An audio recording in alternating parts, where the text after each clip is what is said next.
kabalaka sa katawhan ang pagtumao sa kidnapping ug missing person cases lukop nasod. Labi na nga nagsunod-sunod ang mga balita sa mga tao nga gipang-kidnap ug mga nangawagtang. Apan taliwa niini, wa nagpabaya ang mga otoridad kanato aron nga muhataw kasayuran sa publiko kabahin niini. Karong buntaga, atong mahinabi si Police Lieutenant Suzy Morvanes Jr., kinsa Deputy Officer sa Anti-Kidnapping Group Visayas Field Unit, aron nga muhatag kanatog pahimangno, ingon man mga tips, aron malikay kita nga mamahimong biktima sa kidnapping. Kapuso, mahinulay yung issue kabahin ni mga kidnapping. Ang matod pa nahitabo karon makauban nato Police Lieutenant Zosimo Ravanes Jr., Deputy Officer sa Anti-Kidnapping Group Visayas Field Office. Mayong buntag, Lieutenant Ravanes, sir, ug welcome sa GMA Regional TV Live. Thank you, Sir Nico. Good morning sa ato mga suking nagpaminawan o sa Facebook naglantaw sa imong programa diri sa GMA 7. No? Salamat, sir, for joining us. Kumusta so far ang mga kaso sa kidnapping din sa Central Visayas, sir? Sir Nico, ang ato ang kidnapping for ransom diri sa ato ang Kabisayan, nako kay atong pagpasalamat nung so far as of this time wala kitay mga kaso sa kidnapping for ransom no nga tagad ang EKG Visayas no. Doon ay mga missing person no, na reported diri sa atong opisina, but in terms of kidnapping for ransom, ang whole Central Visayas is kidnapping for ransom free. Sir, ni pagbukas sa klase karon sa mga laka nga gibuhat sa kapulisan aron mapugna nato mga kidnapping cases, mga bata o mga teenagers bang ma-involve?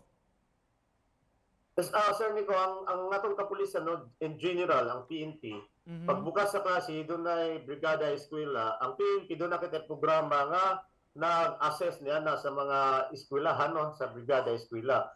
Despite on that, ang EKG, doon na po tayo mga programa nga ginahimo nung ngadto sa mga eskwelahan, nagkandak kita og mga lectures, orientation, seminars, ngadto sa mga security officer sa different universities and colleges. Ingon man sa mga lokal nga mga eskwelahan sa probinsya, no? Unsa may kasulti nimo, Lieutenant Ravanes, sir, kining mga matod pa anam-anam o karampant ang kidnapping cases diri sa Pilipinas involving mga bata o mga babay? Naalarma na kita ang PNP, ang EKG, naalarma kita nining mga makita nato sa social media. Nga doon ay daghan nga mga na-missing or doon ay mga video footage pa no, na ilang ipang upload, doon ay mga kidnapping incident. But wala din kita ato ka nang gi-verify no sa mga lain-lain lugar. Sir, should self-defense be taught sa atong mga eskwelahan, yes, sir? Of course.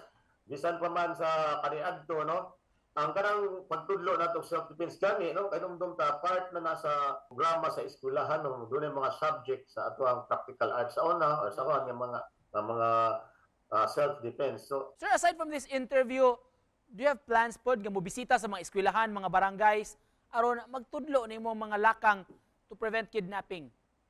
Yes, doon na tayo ipanghimo no, but karon continuing ang ato ang mga orientation, mga seminars, not to be the victim of kidnapping. So I encourage sa mga barangay officials nato no. Og isip pa na po, sir, message nimo sa atong mga viewers karong buntaga. Yes, thank you Sir Nico no. Thank you sa atong mga viewers no, sa kanunay nagsunod sa inyong programa.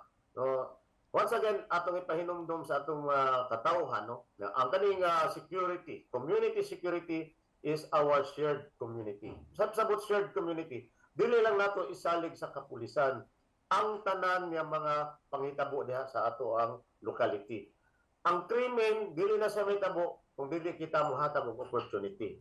So kung walay opportunity, walay criminality nga mabuhat. What is opportunity nga akong ingon diri?